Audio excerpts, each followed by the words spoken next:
I've sent 377 applications so far as a new grad. Since September 1st, that's a total of 269 applications. So that's been about 20 to 50 a week. And that's led me to phone screens with SpaceX, DigitalOcean, and Stackline, and a few more possibly on the way. I graduated this June of 2025. And just to give a little bit of background of my expertise in like tech or whatever, um, I graduated with a bachelor's in computer science. My primary tech stack that I work with is React, TypeScript, vanilla, HTML, CSS, JavaScript. For the backend, primarily JavaScript related, or I should say TypeScript to be more specific. And I've worked a little bit with Go and Python, but primarily JavaScript and Node-based. I've worked with AWS for the cloud, Postgres, S3 buckets, Lambda functions. Right now, I'm currently trying to land my first, software engineer role. It's not easy, especially in this current market, but I would say what I'm trying to do right now and what I've seen help was to build real projects. So first thing, you want to be doing a ton of job applications, right? 20 to 50 job applications per week is a must. If you are doing any like less than 20, I mean, it's better than none, obviously, but I would definitely recommend to keep it to at least like 20 to 50 job applications per week. A couple of reasons for that. So first of all, job market's not good. There's a ton of job opportunities. It's just that it's a very competitive field because right now the companies have better leverage when it comes to actually hiring candidates. They know that there's a desperate market to just land a job. It doesn't even matter if it's your ideal job, simply to land a job. Therefore, they have hundreds and hundreds and hundreds of applicants, sometimes even thousands of applications that they have to siphon through. And if you aren't applying to the job within a 1 to 2 day period of that job posting or listing, you are most likely not going to get that job. So what does that mean? Every single day, go on Indeed, LinkedIn, Simplify, companies' career pages, honestly, has been probably the best thing. And just apply. Apply to any position that relates to your, area of focus as a, software engineer or a new grad, and start applying. Look for anything that pertains to what you have skills to do, right? Like, I'm a full stack engineer. Does that mean that only look for full stack positions? No. There's a front end position, a back end position, a mobile app front end position. Anything relating to the field, I apply to it. If I don't get the job, I don't care if I don't get the job. I'm applying to it regardless.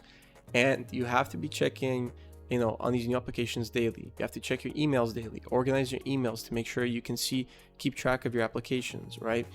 I have my email split up in a few different categories. I have it split up in, recruiter chatter. So basically, if I'm talking to a recruiter for phone screen interviews or interviews, anything pertaining to that, you have just keep track of your job applications as well, right? You want to have a section for your job applications, just label them and simply just put them to an inbox, archive them so they're not interfering with the main inbox, and just keep applying. If you get new emails, it's very easy and very clear to see what new emails come in. That way it's a lot easier to track exactly what kind of responses you're getting, and to not just have an email 300 emails scattered all over the place. It's impossible to see anything. Okay, everyone has said this, but you need to be prepared for an interview, right? You have to regularly leak code. Do Neat Code roadmap. It's perfect, it's amazing. Supports multiple languages. All of the answers to the solutions are in Python, but that's fine, to be honest. As long as you get the general concept, you should be good. Honestly, don't beat yourself up about it if you don't get it. I myself am not good at it, but just working on it day by day is how you get better at it. Make sure you know your fundamentals as well. If you are going to system designs, right, you need to know how to design systems, and you need to know it well. A recruiter is not going to look at you and give you the job if you don't know what you're talking about. For myself, for example, if I'm going into web dev, right, so full stack engineer, I cannot know everything. It is impossible. But certain basic things I have to know. So, for example, if they ask you about security, you can't know every single possible answer, right? But you need to know very basic things, like what are course options, what's SQL injection, things like this are important to know. You have to know it. And honestly, there's so many resources on YouTube that I simply found. Like for myself, I had a interview with this one company, and it was specifically for a security role. That's why I brought up the example earlier. And honestly, like I'm somewhat familiar with the concepts and topics, but I clearly don't know everything. So I just went on YouTube. I asked ChatGPT.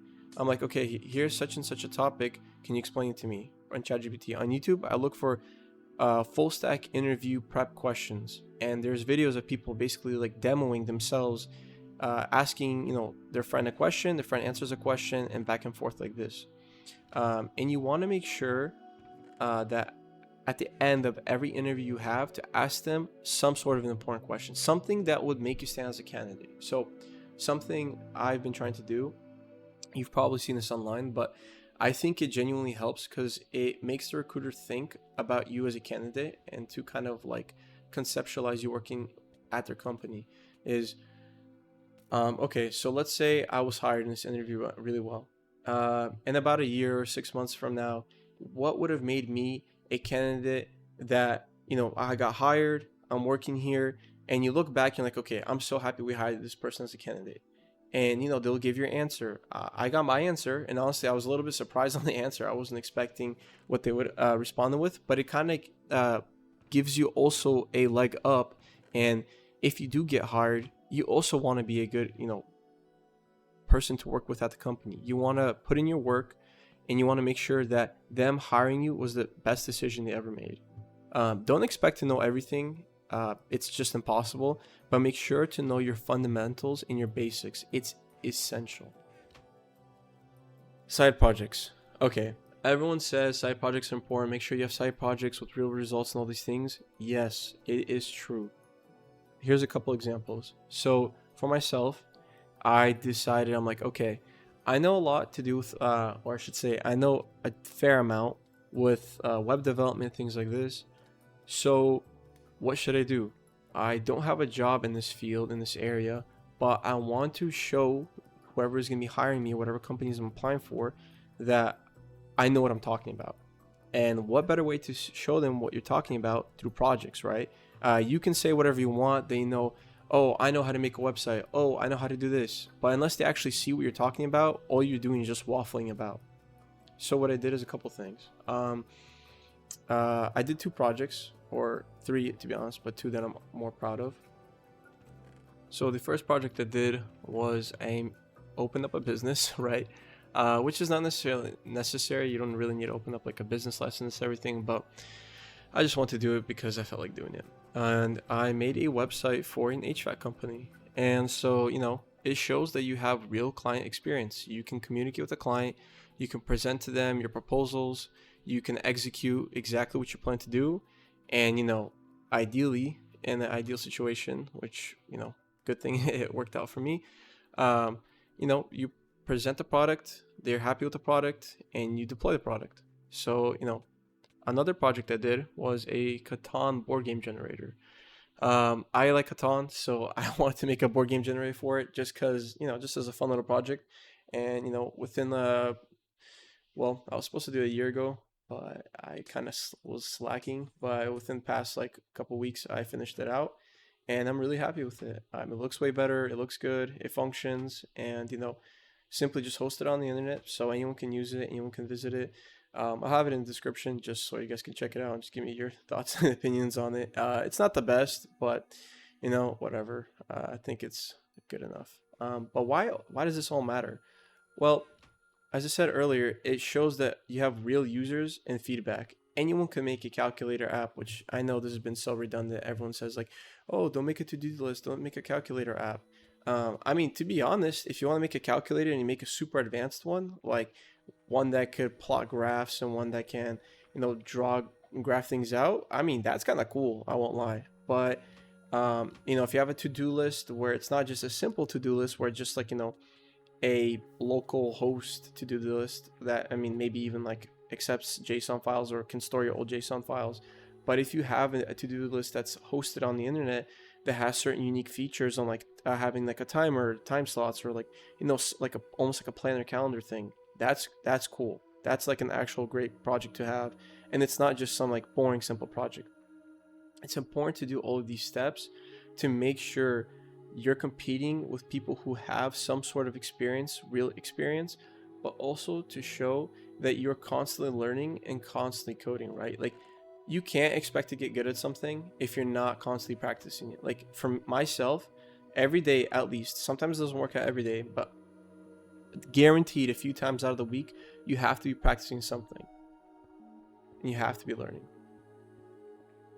So to kind of close out this, ways to stay ahead of the curve is, honestly, a few tips that I've noticed that's helped out is to have a planner.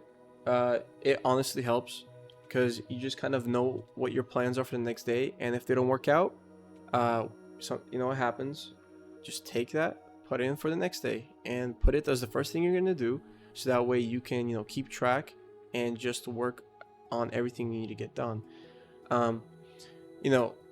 Don't only apply once a week and don't only code once a week. I mean, think about it like this. If you're going to be working right and you're going to be coding every day, ideally, if you're working a full-time position. So, 8 hours a day for 5 times, days a week, 40 hours, as a full-time job, you kind of want to get used to sitting for that much amount of time to be working coding. Now, obviously not everyone has this opportunity. A lot of people have work to do. And a lot of people are really busy with their day-to-day lives, which is completely understandable. But if you put at the very least, an hour a day throughout the week to work on something, to code something, you will see tremendous results. A few things that I have done to help myself learn more for like web development is there's a Udemy course by this one guy named Jonas, and honestly, such a great course. There's a few he has, but one of them I particularly bought was on JavaScript, and I'm still going through it right now. But as I'm going through it, a few things it does. It gets rid of your imposter syndrome, because you realize there's a lot of things you knew that you didn't know you knew that other people didn't potentially know. But it's also filling a lot of gaps that you were really uncertain about, and it helps get rid of that imposter syndrome, or like not being really confident in yourselves. Like, I guarantee you, if you went through the whole course, you'd be very confident in your JavaScript. You'd be very confident. You wouldn't be worried about an interview asking you a question on some certain concept. It would help you with your data structures and algorithms, because you know more nuances in the language.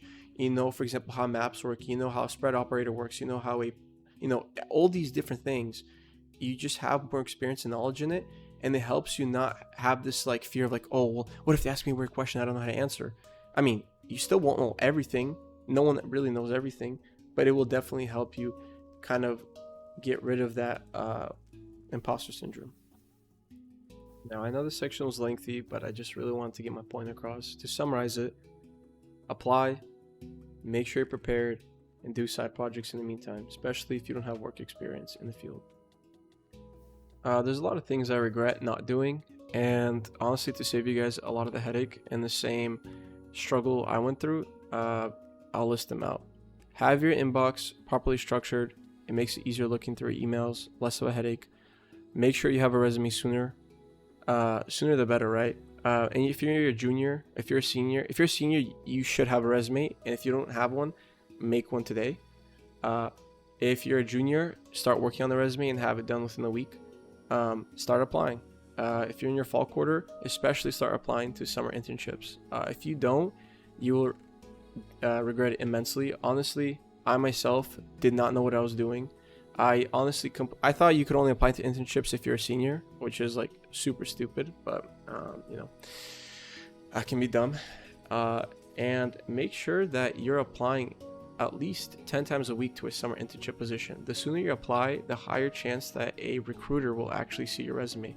If you're applying when everyone is applying, which is going to be winter quarter, your chances dwindle down a lot, and you just have that much less of a chance to get the job or to get the internship. So start applying as soon as possible. Make sure you practice your interviews as well. Like, ChatGPT has a little voice agent you could talk to. Yeah, it's kind of cheesy and it sounds really robotic, but honestly, just basically say like, okay, make sure you actually grill me on the topics on my resume, what's on my resume for the position you're applying for. You know, you can literally paste the job description, put it in, put your resume in, and have it compare what points you have weak, what points you have strong. And you know, if the recruiter is going to ask you something, you'll be able to answer it properly towards that role you're applying for, so that way they know that even if on your resume it doesn't show that you have all of this experience, they can hear and know that you know exactly what you're talking about. You have professors, some of them have worked and as software engineers. If they have, you know, they probably know someone who's a hiring manager. They might know someone who's able to give you some sort of connection to potentially give you a referral. If you have friends who are working, ask them for help. You know, all of these different things you could do for networking helps a ton. Make sure you have a LinkedIn page for the sake of yourself just existing. As much as I honestly hate LinkedIn, I hate LinkedIn more than anything, just because it's all AI slop. But you need to have a LinkedIn page because recruiters are going to look through it, okay? It's simple as that. If I didn't have to use LinkedIn, I would never use LinkedIn, but I don't have a choice. LinkedIn is also great to reach out to recruiters as well. Like if you're applying at a company, let's say you're applying at Microsoft for the specific role, you can easily search up on LinkedIn the hiring managers at X for X position. And if they're there, if you're in luck, you can reach out to them and you can specifically talk to them directly. And, you know, it literally doesn't hurt to shoot the shot in the dark. And if they happen to reply and they happen to respond positively, at least they know now you're a real person, exist. And when your resume comes across, or if you send them your resume, they know exactly who's talking to them. All right, so basically final thoughts and just more personal advice. There's a lot of job applications you're going to go through. Most you won't go, land. Interviews you'll have, and you won't land a job, But honestly, through all of it, you just kind of don't beat yourself up about it. Like I personally did. And, looking back at it now, I'm like, okay, maybe it was for the better that I didn't get that job because, I would have to drive an hour to work every day or whatever it may be. And just use that time to learn, right? Like learning is everything. Like even as a software engineer, looking back at some of the old websites I made, okay, I thought they were the best thing at the time. Like obviously I knew they're not perfect, but I thought they were pretty solid. Looking at it now, I'm like, wow, there's a lot of things I would have done differently, right? I wouldn't have committed all these unnecessary files. I would have committed more in GitHub, right? I would have done like so many different things, and it's a learning process. Make sure you build good projects, right? Make sure you have projects that, handle real life scenario and aspects. Now, that doesn't mean you have to have 100% test coverage, but you want to make sure you have test coverage on very important key pieces. Make sure you follow principles and practices that are practiced in the real world. There's a bunch of books on that. Read some books about it. Books are honestly great. I have a bookshelf filled with different books for different languages. So if anytime I need to pick up something, I have the resources right at my fingertips, right? Like right now I'm practicing more JavaScript and I have a TypeScript book right next to me because TypeScript is a superset of JavaScript. So, there's gonna be some crossovers and some similarities, and I would like to know a lot of, features from both. Make sure you realize that rejection is normal, especially in this current job market. Do not be surprised if you submit 200 applications and you don't hear back. Play the long game. I mean, okay, let's just say you applied to 500 job applications. You never heard back from anyone. Your resume is great, everything's great, and you feel like you're giving up. And then all of a sudden, out of those 500 job applications, you got an interview. You went through the interview because you prepared. You lead coded. Your stuff. Everything's great. You land a job. Did it matter if you had 500 job applications and you had 30 interviews but you didn't land a job? If you did 500 and you only got one and you landed a job? No, it doesn't matter. So just play the long game. Just know that this whole process of like interviewing itself and being interviewed is a skill on its own. You're only going to get better at it by practicing. That's just the way it is. It's just something you have to live with and just kind of like bite the bullet on. Thanks again for even taking the time every day to watch this video. I'm going to try to continue upload a video like this weekly just because, I'm busy with my own things as well. I'm also trying to land a job that I really like and enjoy. And, just kind of documenting my journey, giving advice as I go. If I'll get a job, you'll definitely be hearing from me again. I'll be posting a celebration video. But yeah, I hope you guys enjoyed the video. I know there's a lot of yap and a lot of my 2 cents, but also I would say the sense I'm giving are what I've seen work and what I've seen not work, and advice I've heard from people who I know who are in the professional tech world right now, and they have given the same exact recommendations. So I just want to make sure this video reaches more people to have an opportunity to work on what they enjoy working on, right? Software engineering and coding, things relating to that.